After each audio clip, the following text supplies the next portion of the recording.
Aujourd'hui, je vais vous apprendre à plaquer une pièce imprimée en 3D avec différents métaux. Et pour ça, on a décidé de prendre un emblématique Colt 45 qu'on va plaquer en argent. Salut à tous, c'est Théo de la Nouvelle École et bienvenue dans cette nouvelle vidéo. Est-ce que vous saviez qu'en partant d'une simple pièce en PLA, on pouvait arriver à une pièce comme celle-là? Pour réussir à faire cette petite prouesse, on utilise ce qu'on appelle de la galvanoplastie. C'est un procédé chimique un peu complexe que je vais essayer de vous expliquer de la manière la plus simple possible pour que vous puissiez le reproduire chez vous et faire par vous-même ce type de pièce. Allez, c'est parti, je vous explique. Bon, la galvanoplastie, c'est un processus qui consiste tout simplement à déposer une fine couche de métaux sur la surface d'un matériau. Et tout ça grâce à de l'électricité. Généralement, c'est un objet à la base en métal, mais ça peut être aussi en plastique. Là, c'est typiquement notre cas avec du PLA. Ce procédé, il est utilisé dans pas mal de situations. On a notamment la protection de pièces contre de la corrosion. On a évidemment l'amélioration de l'apparence. Typiquement, c'est ce qu'on va faire aujourd'hui. Ou encore la création de surfaces conductrices si vous faites de l'électronique. Avant de se lancer dans cette opération, va falloir évidemment préparer votre objet pour qu'on puisse le galvaniser. Et là, la qualité de votre pièce va jouer un rôle majeur. Étant donné qu'une fine couche de métal va venir se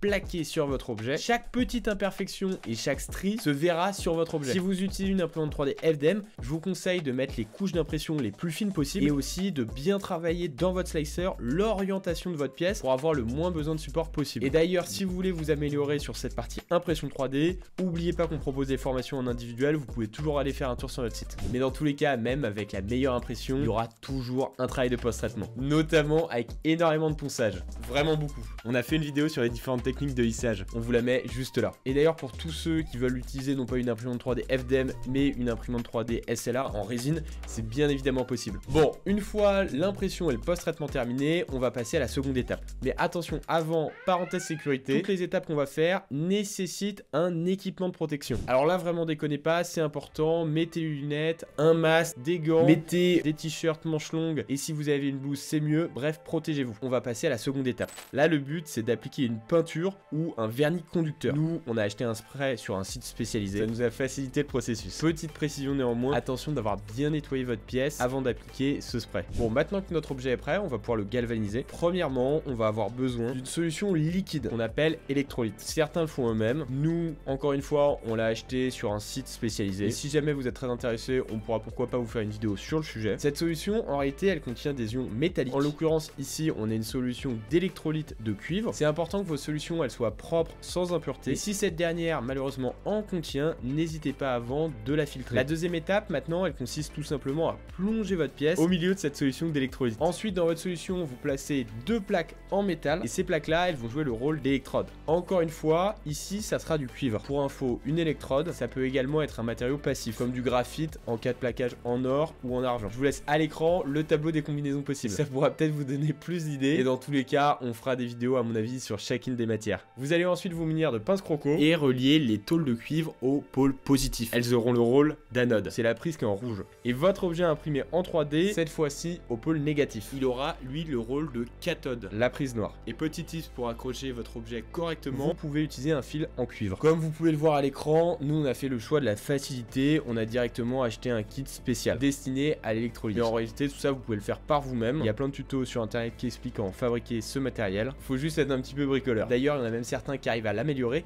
et qui ajoutent un petit moteur pour faire tourner leur pièce durant la galvanoplastie. Et ainsi obtenir un résultat qui est bien plus clean et homogène. Bon, dernier petit tips, et j'arrête de vous embêter. Pour éviter de trop salir votre bain d'électrolyte, vous pouvez emballer directement vos tôles en argent dans des filtres à café. Parce que comme elles vont plus ou moins se désintégrer, ça permet de garder la saleté et les impuretés à l'intérieur du filtre. Bon, revenons à notre installation. Là, il ne reste plus qu'à allumer notre source de courant. Et au niveau de votre bloc d'alimentation, attention de bien utiliser un courant continu. Et en général, on va recommander pour ce dernier entre 1,2 et 1,5 ampères par décimètre carré. Et pour ce qui est du temps, sachez que malheureusement, c'est assez long. Donc pour une pièce comme notre Colt 1911, je vous conseille simplement de laisser un courant faible, environ 1 heure. Puis de sortir votre pièce du bain d'électrolyte et d'observer ce que ça donne. Ensuite, vous aurez juste à répéter ce procédé plusieurs fois en montant le courant au fur et à mesure. Ici, pour notre pistolet, on a essayé donc une première fois environ 1 heure à 1 ampère, puis 1 heure à 1,5 Et donc là, comme vous pouvez le voir, on a réussi à plaquer du cuivre sur l'ensemble de notre pièce. Et je vous rappelle, ce qu'on veut, nous, c'est de l'argent. Donc pour ça, il va falloir utiliser une autre méthode. C'est un autre outil. Ça s'appelle un galvano brush. Et la nanote, cette fois, elle est sous forme de barre. En l'occurrence, ici, comme je l'ai dit tout à l'heure, du graphite. Même si ça peut faire peur, c'est pas très compliqué en réalité. Il suffit de tremper votre pinceau dans de l'électrolyte d'argent, puis d'appliquer en faisant des petits mouvements circulaires.